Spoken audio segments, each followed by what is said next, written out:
आषाढी एकादशी निमित्त घराघरात बनली जाणारी साबुदाणा खिचडी एकदम मऊ सॉफ्ट आणि तितकीच सुटसुटीत कशी बनवायची ते आज आपण या व्हिडिओमधून पाहणार आहोत.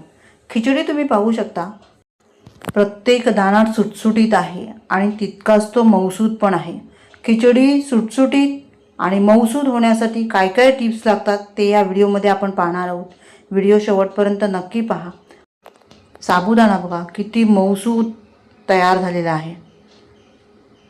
ज्यांना दात नसतील ते सुद्धा साबुदाणा खिचडी खाऊ शकतील, इतकी मस्त ही खिचडी तयार झालेली आहे. चला तर मग सुरुवात करूया. प्रीती समय रेसिपीजमध्ये आपलं खूप खूप स्वागत आहे. इथे मी 1 कप साबुदाणे घेतलेले आहेत. आता साबुदाणे भिजवताना आपण नेहमी भांड्यामध्ये साबुदाणे स्वच्छ धुतो आणि त्यामध्येच भिजत घालतो. तसं न करता ह्या चाळणीमध्ये हे साबुदाणे जे आहेत ते असे चोळून घ्यायचे. आता इथे तुम्हाला हा स्टार्च दिसत असेल, हा सगळा स्टार्च आपल्याला काढून टाकायचा आहे. जेव्हा आपण पातेल्यामध्ये असे धुतो साबुदाणे तेव्हा तो स्टार्च थोडासा निघतो, पण काही भाग जो असतो तो खाली तळाला तसाच राहतो आणि मग साबुदाणा खिचडी जी आहे ती गच्च तयार होते. यामध्ये साबुदाणे बघा अगदी सुटसुटीत झालेले आहेत. सगळा स्टार्च आपण काढून टाकलेला आहे. आता हे साबुदाणे आपण एका भांड्यामध्ये ठेवूया आणि मग भिजत घालूया. अशा पद्धतीने साबुदाणा केला तर साबुदाणा एकदम मोत्याच्या दाण्यासारखा सुटसुटीत तयार होतो. इथे मी 1 कप साबुदाण्यासाठी पाऊण कप पाणी घेतलेलं आहे. साबुदाणा भिजेल इतकं पाणी घालायचं. पाणी असं स्वच्छ दिसलं पाहिजे. आता साबुदाणे जे आहेत ते 2-3 तास आपल्याला भिजत ठेवायचे आहेत किंवा तुम्ही रात्रभर पण भिजत ठेवू शकता. यानंतर इथे आपण आता शेंगदाणे भाजून घेतोय. तर अर्धा कप शेंगदाणे मी घेतलेले आहेत आणि हे सतत हलवत मस्त असे भाजून घेतले. भाजल्यानंतर त्याला थंड करून त्याची सालं मी काढून टाकलेली आहेत. तुम्हाला सालासकट घ्यायची असेल तर सालासकटही तुम्ही वापरू शकता. अशा पद्धतीने ह्याची सालं मी काढून टाकलेली आहेत आणि आता मिक्सरच्या भांड्यामध्ये घालून ह्याची भरड करून घेणार आहे. ज्यांना दाताचे प्रॉब्लेम्स असतील त्यांनी काय करायचं, पूर्ण पावडर तयार करून घ्यायची. मी थोडीशी भरड ठेवलेली आहे. चला आता साबुदाण्याकडे आपण पाहूया. साबुदाणे बघा मस्त असे भिजलेले आहेत. अगदी मोत्यासारखे हे साबुदाणे तयार झालेले आहेत. तुम्ही पाहू शकता इथे बघा साबुदाणे कशी मस्त भिजलेले आहेत. प्रत्येक साबुदाणा असा मोकळा झाला पाहिजे, त्याचा गच्चा होता कामा नये. त्याकरता तुम्हाला मी ट्रिक्स सांगितलेली आहे. चला तर मग आता पुढची प्रोसेस करूया. साबुदाण्यामध्ये आता 1 चमचा मी साजूक तूप घातलेला आहे आणि हे आता सगळं व्यवस्थित मिक्स करून घ्यायचं आहे. प्रत्येक साबुदाण्याला तुपाची लेयर लागली पाहिजे, म्हणजे साबुदाणे एकमेकांना चिकटणार नाहीत. अशा पद्धतीने आपल्याला हे साबुदाणे तयार करून घ्यायचे.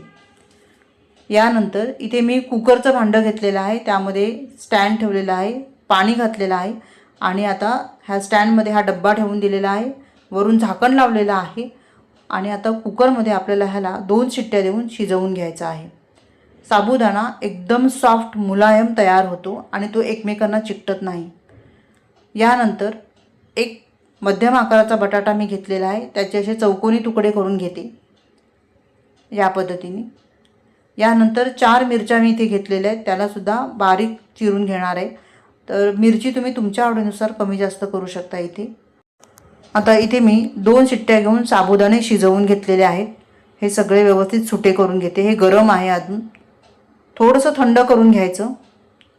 त्याच्यातली हवा निघून गेली पाहिजे इथपर्यंत तरी थंड करून घ्या. आणि यानंतर यामध्ये जे कूट आपण तयार केलं होतं ते सगळं कूट यामध्ये घालायचं आहे. आता याला व्यवस्थित मिक्स करून घ्यायचं. शेंगदाण्याचं कोटिंग प्रत्येक साबुदाण्याला लागलं पाहिजे. यामुळे काय होतं, खिचडी मऊसूद पण होते आणि सुटसुटीत पण होते. बऱ्याच वेळेला काय होतं, सुटसुटीत खिचडी करायला गेल्यामुळे आपले साबुदाणे चिवट होतात, कडक राहतात किंवा मग एकतर एकदम मऊ करायला गेल्यामुळे साबुदाणे एकतर भांड्याला चिकटतात आणि त्याचा गच्चा तयार होतो. अशी आपली कंडिशन होती. तसं होऊ नये म्हणून हे सगळ्या काळजी घ्यायची आहे. 2 चमचे साजूक तूप चांगलं गरम करून घेतलं. त्यामध्ये अर्धा चमचा जिरं घातलेलं आहे. मिरच्या घातल्या. आता मिरच्या चांगल्या तळून घ्यायच्या आहेत. थोडंसं परतून घ्यायचं. परतून घेतल्यानंतर त्यामध्ये बटाटा घालायचा आहे. आता हा बटाटा जो आहे तो चांगला परतून घ्यायचा आणि झाकण लावून ह्या बटाट्याला आपल्याला शिजवून घ्यायचा आहे. एकदम व्यवस्थित हे बटाटे शिजवून घ्यायचे आहेत. इथे मी झाकण लावलेलं आहे आणि हे शिजवून घेते. झाकण लावून आपण बटाटा व्यवस्थित शिजवून घेतलेला आहे. आता हा बटाटा शिजला आहे की नाही ते सुद्धा मी तुम्हाला दाखवते. बटाटा चांगला शिजवून घ्यायचा, अजिबात कच्चा ठेवायचा नाही आहे. बघा बटाटा शिजलेला आहे. बटाटा शिजला की त्यामध्ये हे साबुदाणे घालायचे, वरून मीठ घालायचं चवीनुसार. मीठ तुम्ही उपवासाचं मीठ असेल तर ते वापरू शकता. इथे मी 1 चमचा साखर पण घातलेली आहे आणि हे सगळं व्यवस्थित मिक्स करून घ्यायचं. आता बघा साबुदाणे बिलकुल कढईला चिकटलेला नाही आहे आणि एकदम मऊसूत सुटसुटीत अशी ही खिचडी तयार होते. एकदम ज्यांना दात नाही ते सुद्धा ही खिचडी खाऊ शकतात, इतकी मऊसूत ही खिचडी तयार होते. सगळं व्यवस्थित मिक्स करून झाल्यानंतर ही खिचडी जी आहे ती आपली आता तयार झालेली आहे. तर ह्याला 5 मिनटं झाकून ठेवायचं आणि त्यानंतर आपण ह्याला सर्व करणार आहोत. रेसिपी आवडली असेल तर व्हिडिओला एक लाईक नक्की करा. पुन्हा भेटूया अशाच एका छान नवीन रेसिपीसह. तोपर्यंत धन्यवाद. Bye bye.